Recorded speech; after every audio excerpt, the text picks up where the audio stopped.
জুনদা কেমন খাচ্ছ? খুব সুন্দর সুন্দর। কিন্তু আমাদের এখন কি চলছে? কি বলে জানো? Evening snacks. ইভিনিং স্ন্যাক্স কি দিয়েছে আরভিন ইভিনিং স্ন্যাক্সে? ফার্স্টে মনে হচ্ছিল চিকেন পকোড়া, কিন্তু এটা পরে মনে হলো জানতে পারলাম খুব এক্সাইটমেন্ট নিয়ে খেয়ে দেখলাম এটা পেঁয়াজি। ভেজ পকোড়া চালি পেঁয়াজি। আর তারপরে পেঁয়াজি না, পেঁয়াজি এর দিয়ে বড় হয়। জুনদা তোমার কাপটা খুব সুন্দর দেখতে।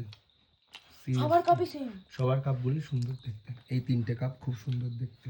ওইখানে এই কাপগুলো পাওয়া যায় তো। মার কাপটাও খুব সুন্দর দেখতে। একটু রিভিউ দাও। যদিও একটা একটা করে খেয়ে নিয়েছি, তাও রিভিউ দাও। আমাকে আরভিন পকোড়া খাওয়াচ্ছে, ভালো খেয়েছেন। ভালো মিঠুন দা, সুন্দর। পেঁয়াজি ছোট হয়। এবার আমি জানি না তরকারি বুঝতে ওরা কি বলে। যদি চিকেন দেয় আমি চিকেন খাবো না, শুধু রুটি চাপিয়ে শুয়ে পড়বো।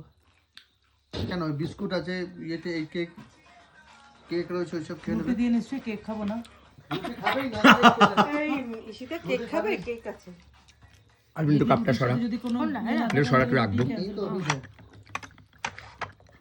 সেই ব্যাগের মধ্যে একটা রুটি পড়ে আছে, কালকের রুমালি রুটি। সেই রুমাল রুটি। তাহলে আমার দিকে মুখ করে দেখেছিস কিরকম মশা, আমি বলছি